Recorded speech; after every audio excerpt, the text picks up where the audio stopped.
Good morning, good afternoon, good night, wherever you are tuning in from. This is the Blackout Live from New York with me, your host, Tasemere, and our reoccurring guest, Kenyetta S. The Blackout Live from New York with Tasemere's purpose is to celebrate Black folks across the diaspora and to have an open dialogue about Black economics, how we reimagine trends in business and explore the magic that we have. For folks that are not familiar with Kenyetta, she is the founder of Six Gen Venture Studios. She's also as well. a friend, and we have these open conversations about just about anything. So here we are today, going to be talking about a whole bunch of different topics. So Kenyetta, you got what's on your mind? Oh man, what's now on my mind? My people are always on my mind, Tasemere. You know that. My people. I know. Well, I want to start off. We got a list of things. I got a list. I know you said we were going to freestyle this thing. I do have a list of some things that have been on my mind, and I'm going to throw them out there to the world. Okay. Can we start with Sesame Place? Oh. And a whole string of amusement parks that are now being exposed for their racist behavior toward Black children. Can we start there? Sure. So let me just say that I'm boycotting everybody except for Disney because I own shares in Disney. We all know that Walt Disney was a raving racist. Can't stand Black people. We know that. I'm really upset about Sesame Place because I was planning on taking Eli there. I wanted to take Eva there, but we can't go. I can't have you disrespecting my little one and making her feel like she's less than. Yeah, I'm like, what happened? I like Sesame Street. So I think so. So let's just start with talking about what happened. So pretty much, very intelligent Black woman recorded. What's her name? I think her name is the blue character, Rosita. Oh, Rosita. Someone dressed in a Rosita costume snubbed two little Black girls. Sesame Place then put out two posts. One post, the first post, they denied what happened when there was video from another angle showing that they were blatantly lying. They were trying to say that Rosita was saying no to someone else. Another angle shows that there's nobody in back of these little girls. There was nobody in back, so they lied the first time. They come out. They seem pretty nonchalant to me.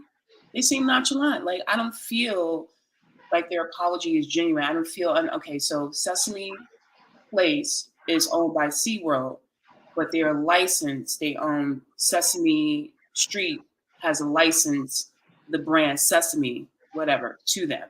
But they're owned by SeaWorld. SeaWorld also notorious racist. Like I've never been there. I had already decided years ago they weren't going to get any of my bags. But I just feel like so all of these people are coming out. Now it's come out that it was Sesame Place. What was the one that you told me about yesterday? Legoland. And then there was one other place that came out that they were racist. So what's going on here? Oh, Chuck E. Cheese. Chuck E. Cheese. So what's going on? What's your thoughts that all these people being exposed for their racist behavior towards Black children? Why now? Why is this coming out now?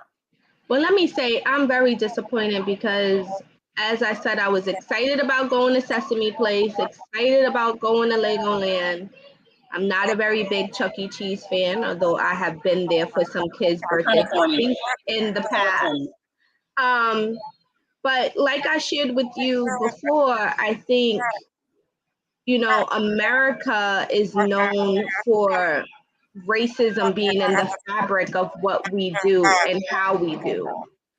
And it's very challenging as a brand. Part of what a brand does is create values and an environment, right? So when your employees are working at your pleasure and they're doing something that's inappropriate, it comes back on the actual brand. You get what I'm trying to say? Like something has happened where people weren't put in place, checks weren't crossed, they didn't really identify like this is what we're going to tolerate and this is what we're not going to tolerate, and this is these are the consequences of certain actions that you might take while you're with us. And I think that that's a hard thing to police, because racism is this cancer that has been plaguing the US from inception, right? It's like this thing that keeps morphing. It's almost like the coronavirus. Like, how many strands do we have? Like, we can't keep up. It keeps morphing into something else.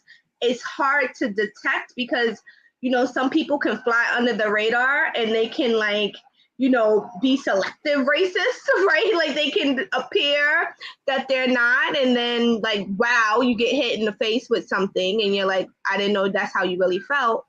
So I think it's hard. I'm just really, really, really disappointed. Like I said, I'm a fan of Sesame Street. I remember Snuffleupagus and Big Bird and Oscar the Grouch. I remember very fondly watching Sesame Street in daycare. Like, I can see my 5-year-old self, my 4-year-old self sitting in daycare. And I remember sitting on the mat, the project buildings in the background. You know, I grew up in Lafayette Gardens. And I remember very fondly. So I think Sesame Street is a part of a lot of our childhood. But I wanted to ask that it's not, you know what I've come to realize, Tasemere? That racism doesn't just reside here. It's all over the planet. Mm-hmm. It's a disease that has spread across the planet, and it's been here for several hundred years. That's why I'm waiting for the aliens. Like, I know. Me too. I'm watching all of these sci-fi movies, and people are living in these spaceships out in the. I'm like, when is that gonna happen? Can you sign me up? I think I might take my chances with the aliens at this point. I'm waiting for the aliens to come here and say, none of y'all ain't ish. I'm like, this place is driving me crazy. I know.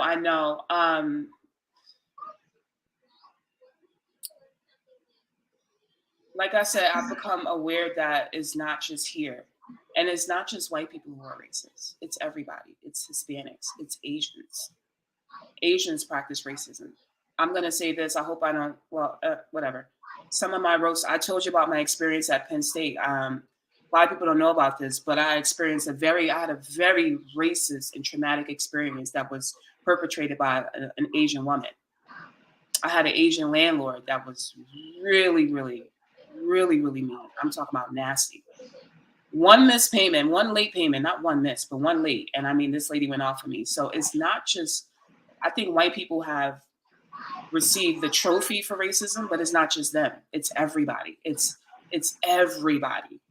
It is so bad that I was thinking about my neighbor who, I think she was evicted for whatever her situation was. But I remember her trying to weasel her way out of the Black race. And she got her, as Paul Mooney would say, a wake-up call recently when, you know, the situation with the management. And I'm like, well, that wasn't my experience, but she had a really nasty experience. And I'm like, yeah, you're trying to weasel your way out of being Black, but you got your wake-up call, you know? So I say all of that to say that you are right. It goes back to whatever the people do. It goes back to the company. But let's be honest, it doesn't matter who you hire, right?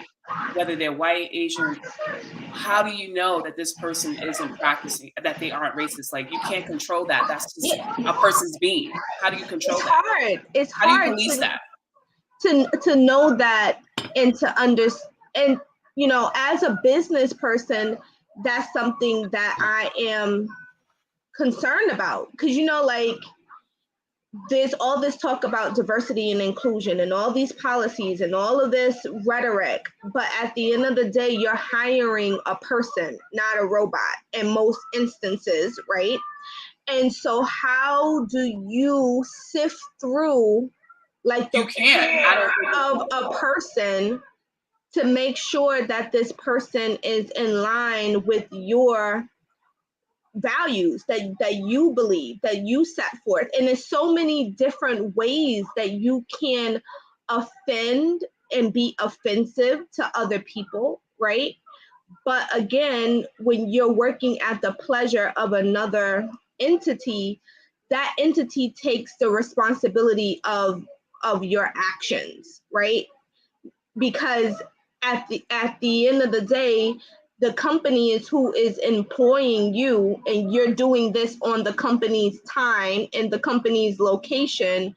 So that comes back to you. So how do you, how can we begin to separate in some ways? Like, is it even a separation between the brand and the employees? Is that even something possible? I'm not sure.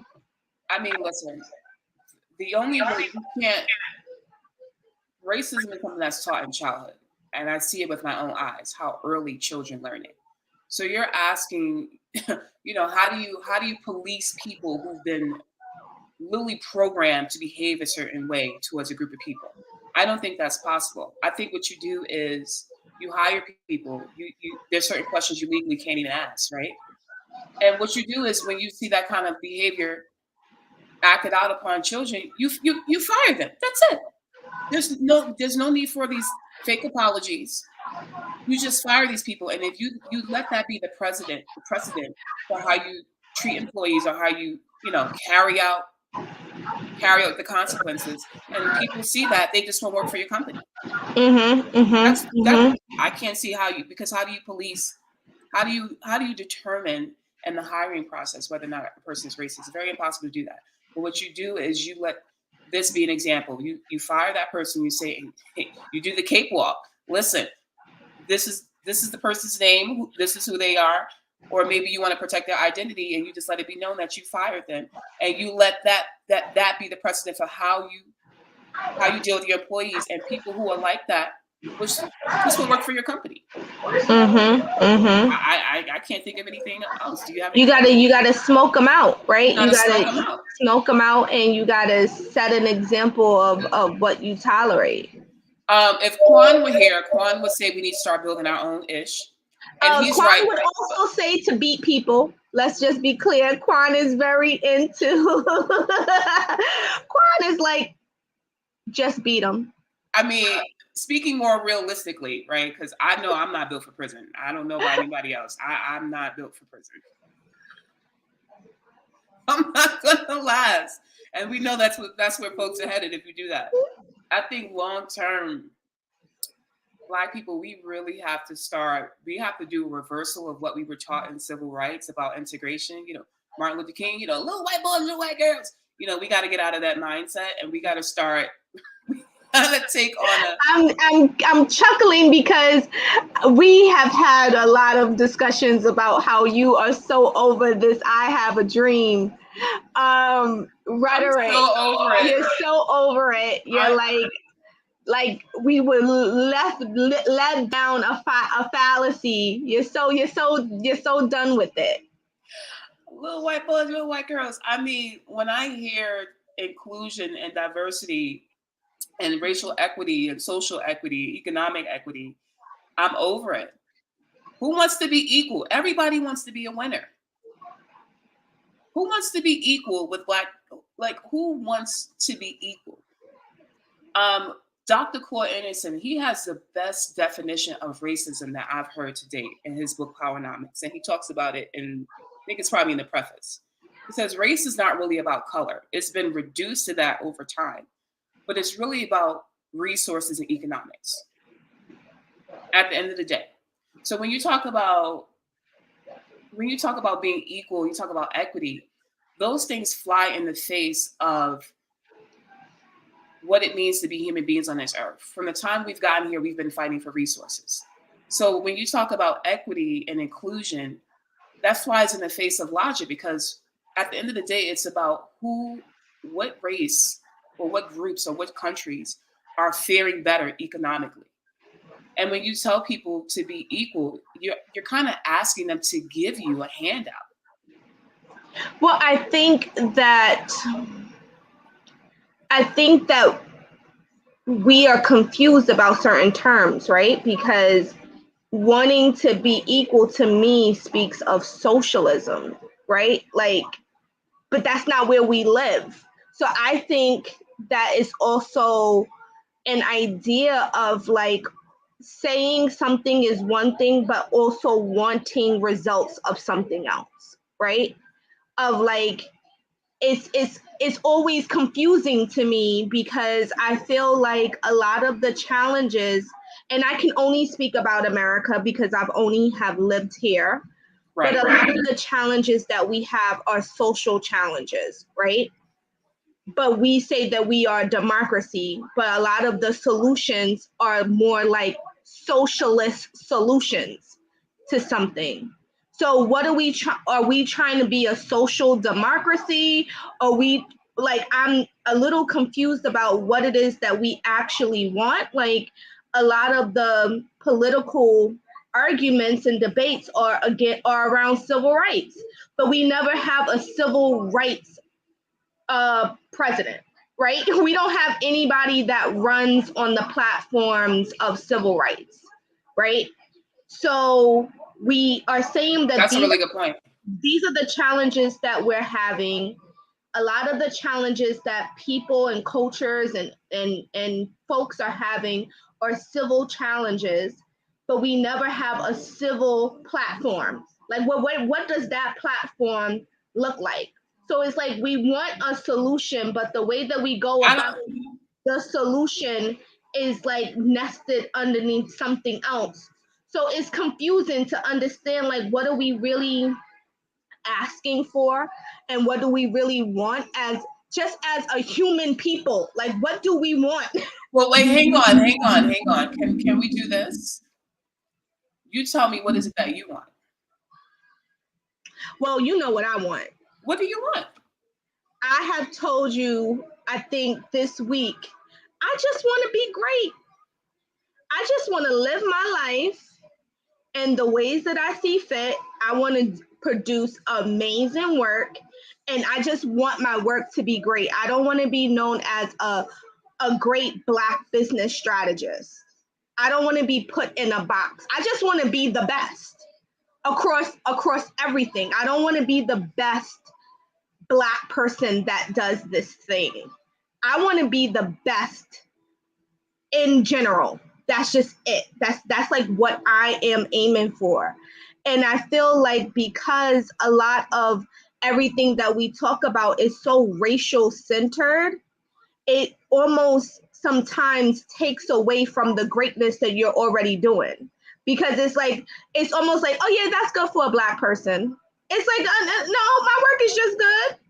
Why can't my work just be great? Why can't I just be a intellectual person? Not because I'm Black or Asian or whatever. It's just that like I have great thoughts and I know how to articulate my thoughts. That's really what I'm wanting. This is why I'm thinking that I'm probably going to go live outer space once that becomes available, and probably figure out how to do something with the Martians. But I don't even know if they're Martians, right? They might think we're Martians. I don't know what the right term that I'm going to call these other creatures yet. I haven't committed to a classification, but I'm thinking I might want to be like Halo. I might want to go live on one of these ships. It sounds like you hate it here. I don't like certain aspects. I think that's what it is. Like, I feel that we have been so conditioned to think about all the things that make us different that we don't really want to think about the things that we all have in common. Because there is some commonality that everybody has. Like, people want to be able to eat food. They want to be able to live in a decent place, right? Like bare minimum things. But I think that we have been programmed with a lot of rhetoric that it's hard to move past what we see, because again, I can only speak about living in America. Everything has a connotation about race. Everything is about race and about privilege. Do you have the privilege? Do you not have the privilege? Do you fit in the box? Do you not fit in the box? Well, I will say this though. Green transcends all of that. Well, I think space. That's why I'm saying, like, if we could, I don't know about I'm you. going to tell you right now, there is a space race, right? And countries like China and America and India, and there's one African country that's involved. I forget which one it is. That there's a race to get to space. Yeah, Whoever gets there is going to colonize it. I know. I think, maybe I need to join in. I don't really want to be a colonizer. I just want to have like a little part of the rock that's like, floating around somewhere where I can just be. Well, here's what I'm recommending. And this is going to sound crazy. There's a couple of space companies coming to boot as of late, especially in Colorado. Here's my recommendation for you. Get extremely wealthy and fund space exploration. Start your own company so that you can get to space first and you can colonize it. You can make it whatever you like. Because whoever gets there is going to colonize it. They're going to. That's just. I know. And because everyone has. So you've got to become a billionaire, potentially a trillionaire. Everyone has the ability to become a colonizer. That's basically what. I don't want to colonize. I just want to. Because if it's Mark, if it's Jeff Bezos, or if it's Elon, they're white men. If they get there, they're gonna colonize the shit. So space might not even be an option if you're not willing to be a part of the race to get there. You're right. I got to figure out a plan. Dang it. So you're gonna have to maybe start or fund it. Become a backer in a space company, and we get there and we can do whatever we want. But I'm telling you, if white men get there, they're gonna colonize that shit, and it's gonna be racist. It's like, I don't know. I don't have no answers. Money is the answer. Well, I mean, resources, economics. I don't got no comeback for that one. I don't know. Just get extremely rich. And see, this is why 6th Gen. This is why I'm exploring the work that I'm exploring, because my solution is to us create a real life Black Wall Street. And one of my goals is to purchase some land out here in Colorado and develop a community and encourage more Black people to move here. I think we have to take on a separationist mindset. I think you're onto something with the space idea, but I think what you're saying is we have to take on a more well, you're not saying that, but this is what I'm saying. We have to take on a separationist mindset and build our own communities. Because if you're amongst your own, you're not going to experience some of the things that make you feel like how you're feeling, right? Mm-hmm. That's my idea. So that's why I think building Black companies is a must, so that we can start doing business amongst each other. And eventually, I don't know, China is such a huge force. I don't know how much we can cut out other groups. And I think trade is a necessity of being here on Earth, right? Human beings have always traded amongst each other. But I think it's about building coalitions, right? Because if you just think about, I had a conversation with someone about beauty salons, beauty supply stores, right? Many beauty supply stores are owned by Asian folks, right? If not all. And so they have the power to bargain for products, right? And so they basically go in and they buy all of these, 100 salons all need X product. They're going to go to the distributor or the manufacturer. They're going to basically get the quantity that they want at the price that they want, because they can demand that, right? And then they're going to fill their stores with that.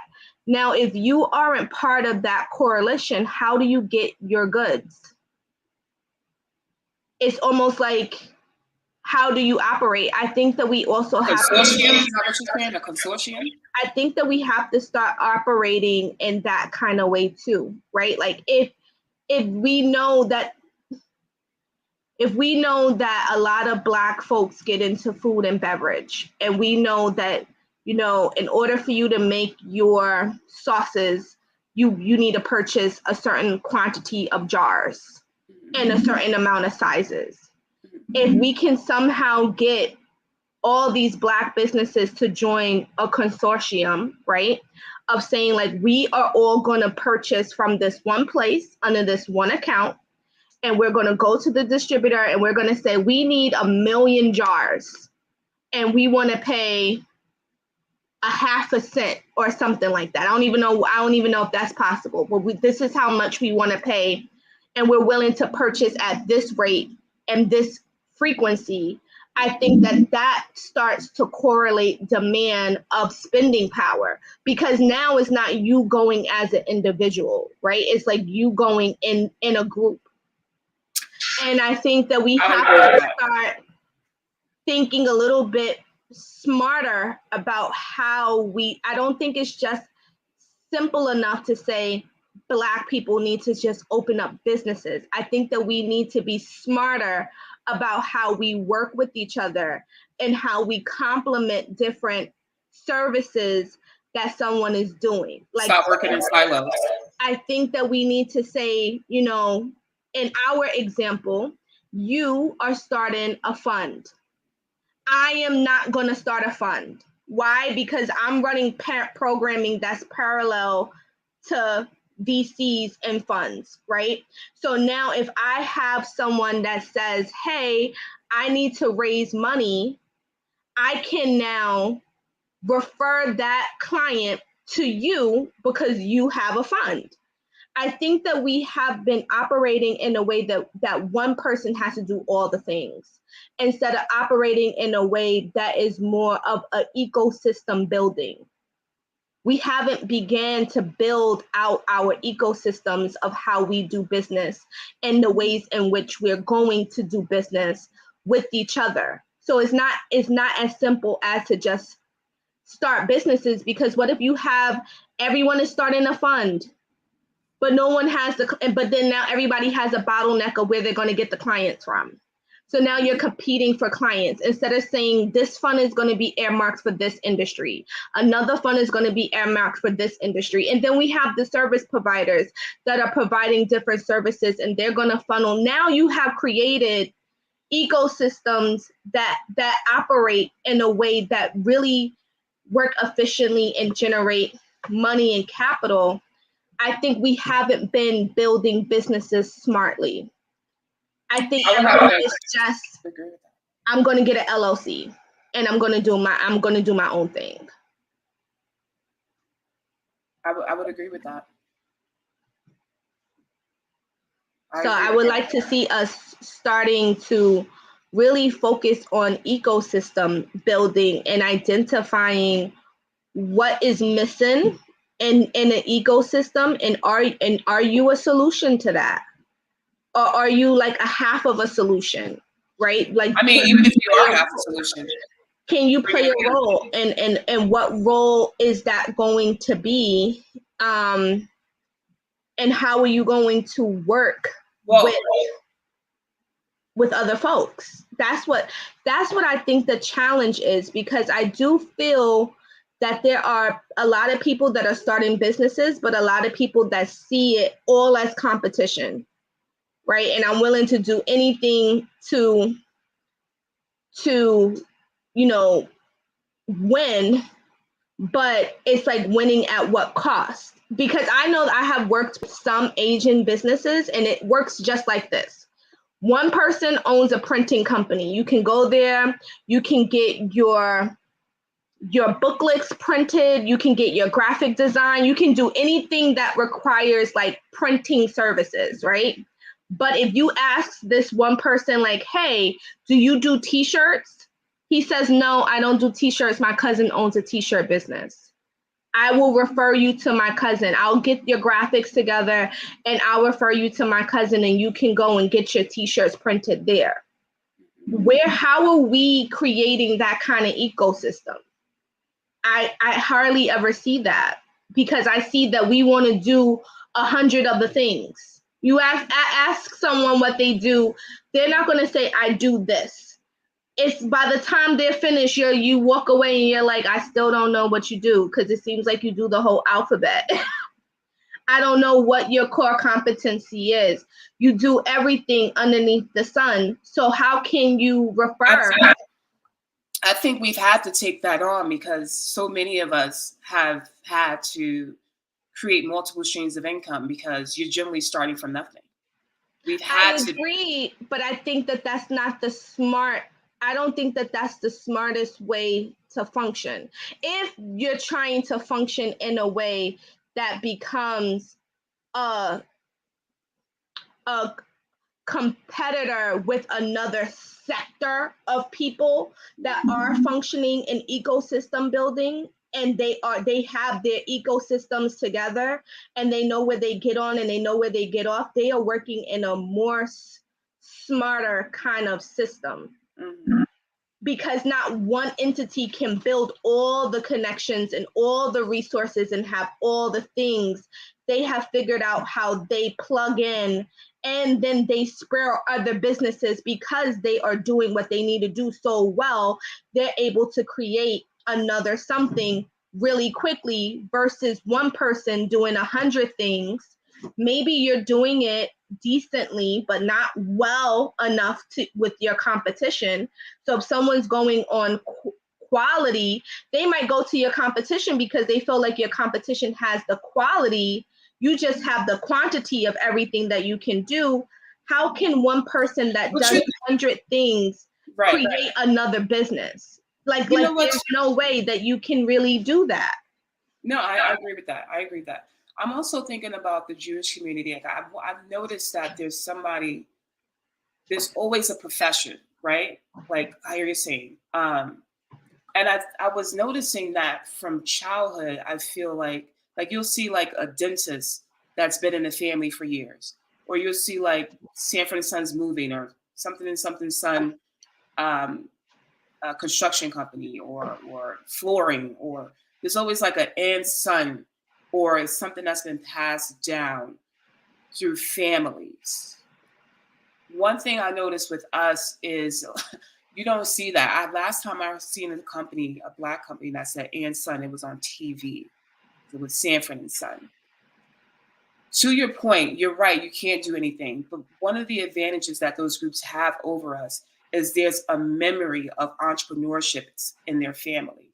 We don't have a long memory of entrepreneurship in our family. So that's why you'll often see somebody coming trying to do everything, because one, they haven't, and we're not trained to say, okay, what does our community need? Like, I know our community needs a lot of attorneys, and not just any kind of attorneys that specialize in things like mergers and acquisitions, right? We need a lot of CPAs in our community. We need a lot of tax accountants in our communities, right? So when I went to college, I was like, all right, what does the Black community need? Jews are thinking like that. They're thinking, what does my community need? Right? That's the first thing. What does your community need? And the second thing is we don't have a long memory of entrepreneurship, because what were you told as a kid? Go to school and get a good job with benefits, right?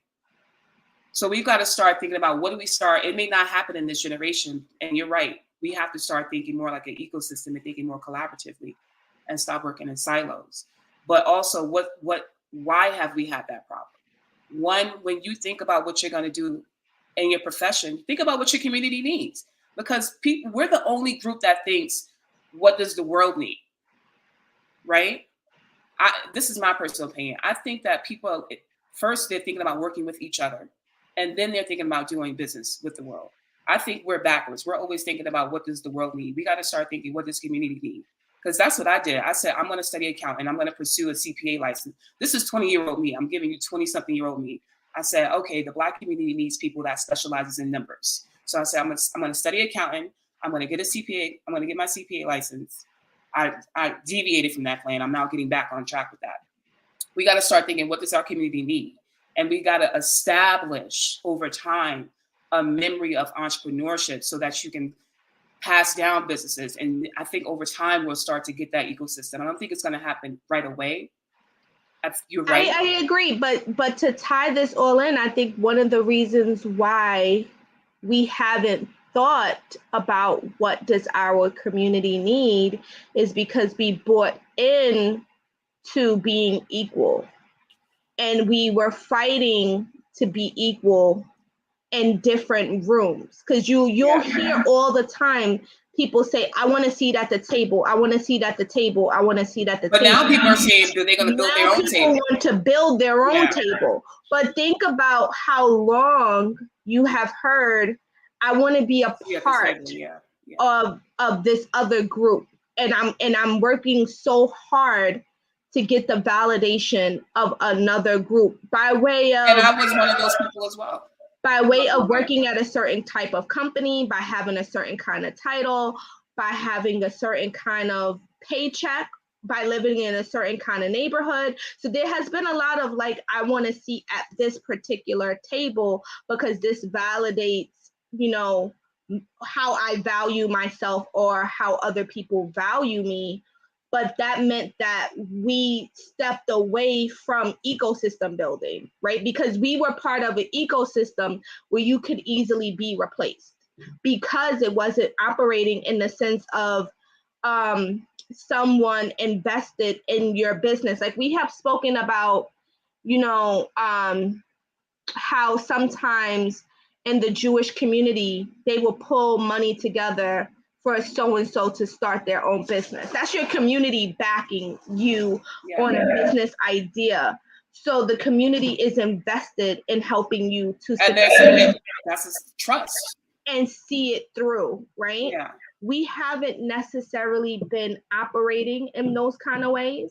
And I think that it would be important for all groups to look at, you know, something that I learned when I was a history major is like being objective when you are doing your research, and not doing your research from like, I'm trying to validate this point, but I'm trying to see what's missing, right? So I'm looking at something and I'm being really objective, and I'm almost like putting my personal thoughts and feelings to the back burner so I can see what I won't be able to see if I go in it with just my own thoughts, right?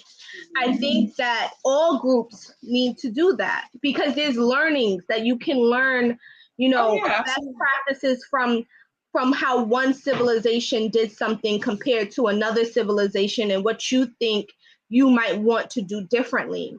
But I think oftentimes we aren't being objective when we look at how other groups operate. We're being reactive from a mindset of how come that can't be me, right? Where it's like, okay, well, let's try to break down the steps of how that happened, figure out what steps we're missing, and then how do we supplement for those steps that are missing? Because I find like when I do that, even in the work that I do with the DM firm, I'm a lot more effective around thinking through like what's missing and how can I fill that need, and where are those resources? Because my resources are in people. So where are those resources, and how do I connect to someone that has a different expertise than I have, but we both bring value to the table? How can we work alongside with each other? I think that that's how you start to build out, again, your ecosystem, because you need that. Because you can't build your businesses to be multi-million-dollar businesses on an island by yourself, and you don't want to talk to anybody, and you don't want to work with anybody, and you want to do all this. Like, that's not possible. You need other people to understand what you're doing, buy into it, talk about it, want to work with you. You do great work. They refer other people. They mention you in other rooms. You need someone to make soft introductions for you. Maybe they meet someone and they're like, hey, like I meet people and I'm like, hey, this person is a great connection for Kenyetta. I'm going to talk about what Kenyetta is doing, and then I'm going to introduce Kenyetta to this other person. And so you need to be able to do that so you can start building your thing that you're trying to build. whatever that is, whether it's in your career or whether it's in your business or whether it's in your friendships or your relationships or whatever, because people give you insight that you sometimes can't see for yourself. That's you literally just summed up 6 Gen. Yeah, they give you insight that you can't see, and you need that insight if you really want to be as successful as whatever your definition of success is. Yeah, absolutely. You need to find people that are going to be supportive of what it is that you want to do. And you have to be objective about where this support comes from. And sometimes when you get hung up on the race part, you miss other people, right? Because all your help might not come from people that look like you. Oh, absolutely. Right? But if you're so dogmatic on like this race thing, you're gonna miss, this other person. But Tasemere, I'm gonna say something. I said this to my friend yesterday because I shared an article with him that I wrote. I'm gonna send it to you as well. I wrote an article, why it's imperative to fund Black companies. Why the U.S. economy needs to. I'm botching my own. Hold on, let me get this right. I gotta plug myself in while I'm on here. Yes, please do. Your article, yes. It's on Medium. The title is "Why Funding Black Founders is Pivotal to the Success of the U.S. Economy." Mm-hmm. And it's actually how I started my thesis for a fund.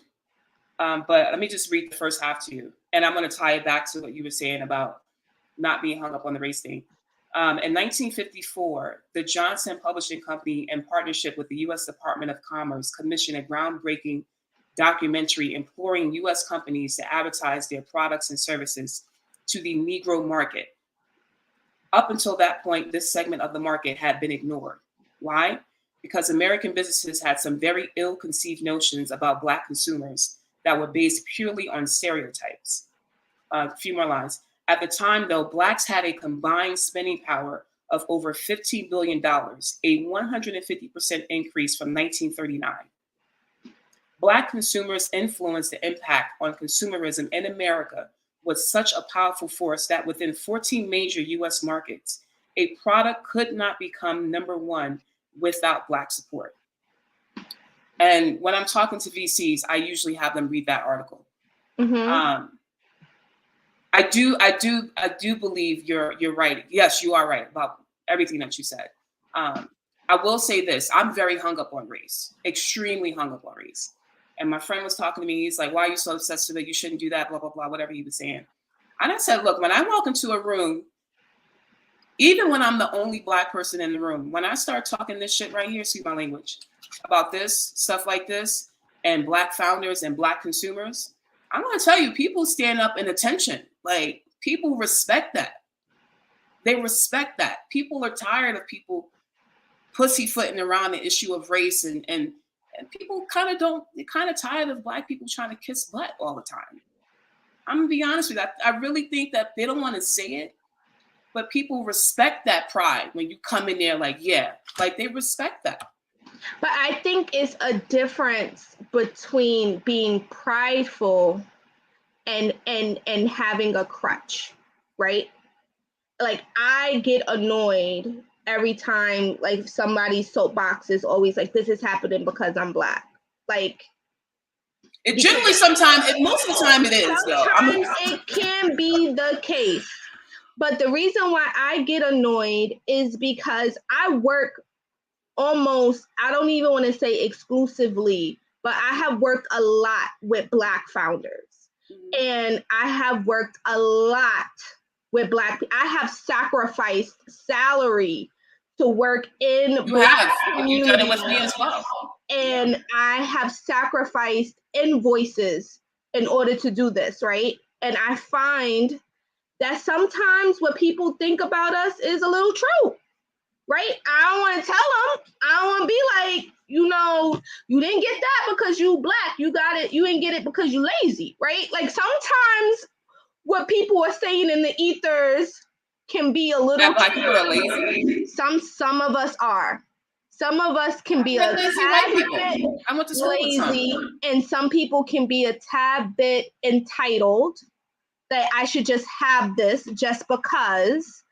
And sometimes I feel like folks use like the race card as a way to hide the fact that they really don't want to do the work.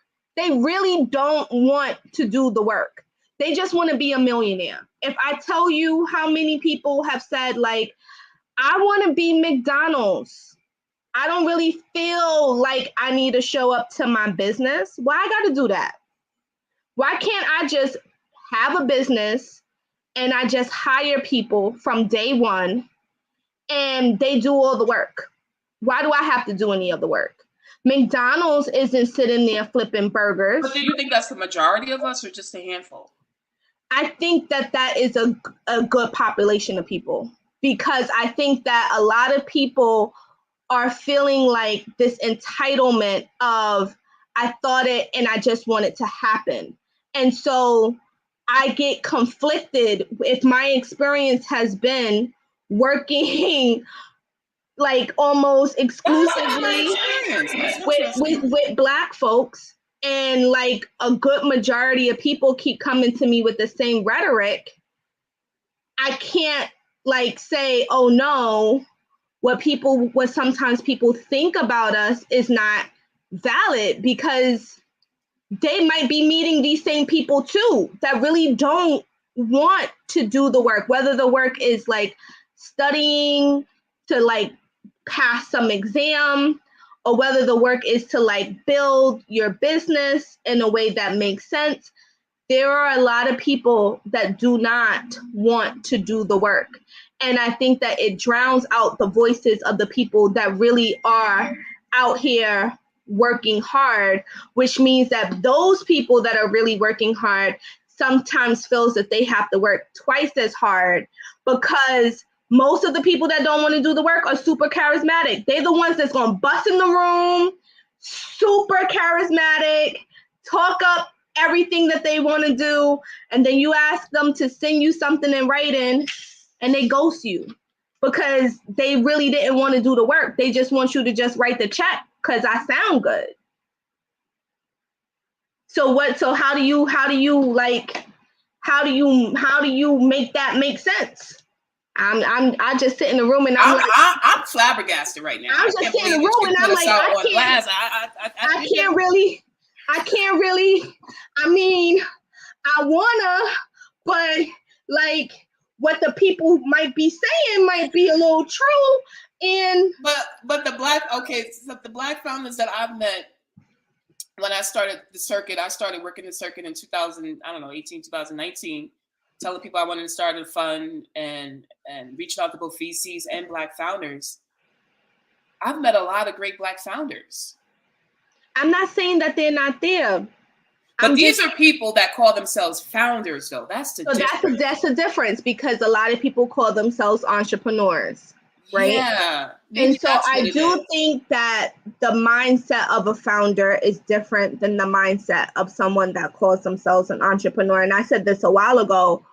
You did. But when people are using like the business industry and the way that they're going into it and the people that they're talking to, and they like other people just say, okay, you own a business, right? They might not be listening to whether you say entrepreneur or founder. They might feel like it's interchangeable. The folks that are playing around in the pool and putting pee in it is messing it up for everybody else. Okay, they kind of need to like go to another park. Maybe they need to go to Sesame Place and go mess up the pool there, okay? Because I'm just saying that they playing around. They really don't want to do the work. And it can be very like deflating, because if you're meeting with someone that wants to do the work alongside with you and you're just playing and you're just like, I just want to be a millionaire and I really don't want to put anything into it, it's wasting my time. I want to be a millionaire. I mean, I want to be a billionaire. I gotta be a trillionaire if I'm gonna go live in space. So now, now I gotta say I want to be a You gotta go trillionaire. for the T because you're if going I to get want to to go, space. if I want to go get to space. But in all seriousness, I do think that sometimes what people say about Black entrepreneurs does have a little bit of truth to it. From the work that I have been doing, I see some of those. What other deficiencies have you noticed? With black folks. Black business owners, founders. I've Stop drinking out of noticed, Eli. She's drinking out of your cup. I sure am. I've noticed that our vocabulary isn't where it needs to be. I feel like we don't understand terms well. And sometimes we're just like interchanging what things are. I also think that sometimes we don't understand clearly structure. Like, for instance, if someone wants to get VC funding, right? You cannot be an LLC. That's not the best vehicle for you to be in. And so I feel like sometimes we don't understand the structure. We just pick something and we're like, okay, I see everybody else doing this, so I'm gonna go, pick this vehicle to drive.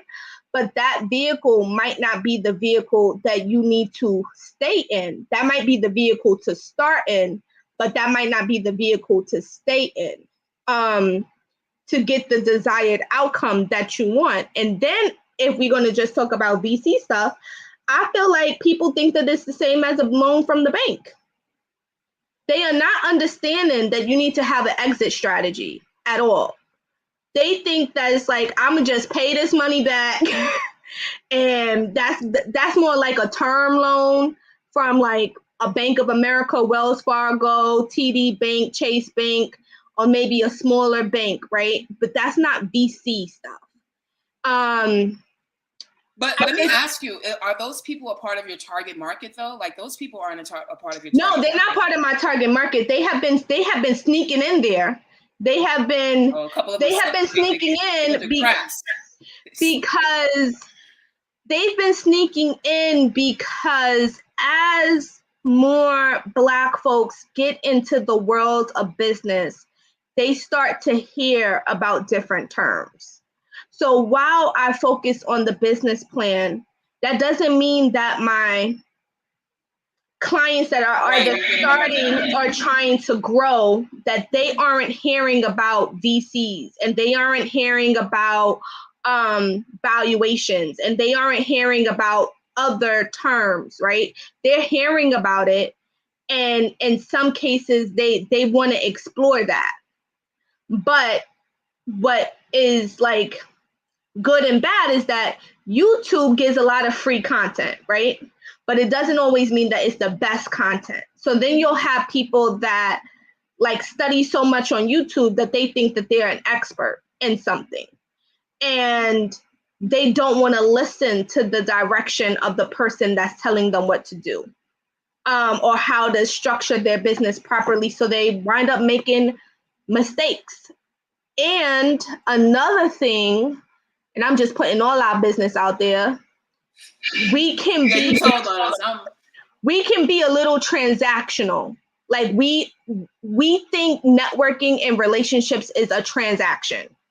We don't necessarily understand that people aren't going to let you into their table and into their group unless they really trust you. And sometimes we get frustrated because we haven't gotten that connection that we wanted from this one conversation. And we thought we were going to leave and this person was going to like open up their whole Rolodex to us. And because that doesn't happen, we go and we talk SHIT about them. You know what I mean? But then what happens is that you need that person. We know this, once you get nested into an ecosystem, or you start seeing and hearing the same people's names, you start moving in the same circles of the same people that you might have been thinking 3 years ago, oh, I wish I could get invited to this, and then you get invited, and then you just keep getting invited, and then you're like, wait, are we like, I'm not even at your table, are we just like eating together? Like, this is super strange. I think that sometimes we don't value how long it takes to build meaningful relationships. And sometimes we want it right now. And other groups, and sometimes our own groups, because I find when people try to do that to me, it's like, you think I'm gonna just let you into my network just cause, right? It turns you off, and then you block your opportunities from the beginning because you misread that interaction, or because somebody don't have on whatever you feel is appropriate attire, you don't want to talk to them, not knowing that this person has all the resources that you felt like you needed. And that has happened to me before, where I have had people that maybe when I started, they didn't want to work with me. They were like, no, they gave me the whole runaround. I'm running down phone calls and emails, and they're kind of like, I don't, take a long time to say, I don't want to work with you. But now, fast forward, they see the work that I've been able to accomplish. And now they're like, hey, do you think we could work together? Now that means that I have to think, are you an opportunist, or do you really want to do the work? Because the work is still the work that it was going to be years before. The only thing that has happened is that my Rolodex has grown, right? So do you want the Rolodex, or do you really want to do the work? And I think that that's something that we miscalculate very often. Is like, how is that going to be helpful? And then you say, this person don't want to put me on, and it's like, does the person not want to put you on, or is the person just doesn't want you to use their Rolodex? Because it really could just be like, I don't want to share my Rolodex with you because I don't trust you. So I think we have to start being smarter at evaluating how we're playing chess, because we got the game all messed up sometimes, and that's why we don't move forward the way that we want to. But I ain't gonna tell no more secrets about what we out here doing. No more? Yeah, I got more. That was just a little bit. I ain't gonna tell no more. I'm gonna save the rest. But I'm not gonna tell. I ain't gonna tell no more. I think I snitched enough on what we doing. No, some people gonna be like, why tell all our business like that? Yeah. But you know what? I gotta keep it real though. I gotta call it out. You kept it real. I gotta call it out. We up here playing around, and people playing with me. So now now I gotta tell. I gotta just say, like, they don't really want it.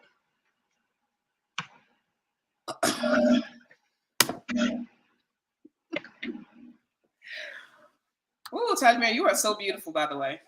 Oh, thank you. You have the most adorable face ever. And guess who else has this face? Eli. Exactly, but he's been boycotting me. I don't know when he's gonna come back on air. He turned 1, and he might be trying to give me a contract or something to co-host with me or something. I feel like we you read the room. You read the room. I know I shouldn't have told, but you asked, and I had to tell you the truth. Yeah, I didn't know. I didn't know. I was gonna get all that. She said we lazy. Damn. Yeah, you know it. The other people that's gonna be watching this, they know. I don't know a lot of lazy Black people, but most of the people that I know, I feel like I'm behind a lot of my friends. So I know the people that I know are overachievers. So listen, the ones that sometimes come knocking at my door, Well, I'm gonna say I'm behind a lot of my friends. I'm not behind a lot of my friends, but you are right. You are right there in pace. yeah, I'm in a good space. I take that back. We're definitely records. I was just saying that to say that I know a lot of successful Black women. Is what I want to say. So I haven't met a lot of lazy people. Wait till you start reading those applications for 6th gen, and then you're gonna be like, what Taz was saying was a little right. Like this right here is not, it's not adding up. The math is not mathing. No way how I'm trying to do it is not, it's not coming out to what I thought it was gonna be. Wait, you'll see. I mean, like I said, a lot of the Black founders that I've met, like I just got a text from one that I met. We met in 2020, and her business is scaling. Like she just sent me an invite to one of her events. But the she's difference Nigerian. is you said founder versus entrepreneur. No, I want to work with founders. I don't want to work with entrepreneurs. You're also working with business owners that are in there. A lot of times they're infant phase because you're doing the business plan. So they haven't even gotten to the execution phase, right? They haven't necessarily gotten to the execution. However, there are some folks that are in a growth phase, and they are not the same as the idea phase folks. However, you do have some people in there that I have had conversations with that, you know, are very clear about seeking the revenue that they want to get, but not as clear about how much work it's going to take for them to do that, and about team building. Yeah. But I said I wasn't going to tell no more about. Yeah. We gotta end it on that note. Yeah, I'm just going to leave it like I'm not going to tell no more about what's going on.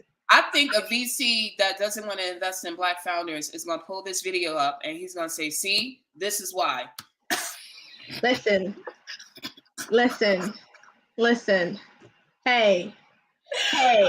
They don't want, if they don't want me, they want me to stop talking about the challenges. They need to start showing up right and stop playing around. Black business, I got to talk to you guys. Black business owners, you heard it here today.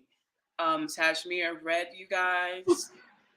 And she said, yeah, I got to get it together. So get your ish together. Get it together. Cause I'm telling. Yeah. I am. Listen. I'm telling it. Don't make me tell no more. I'm holding it. I'm holding it in right now. I'm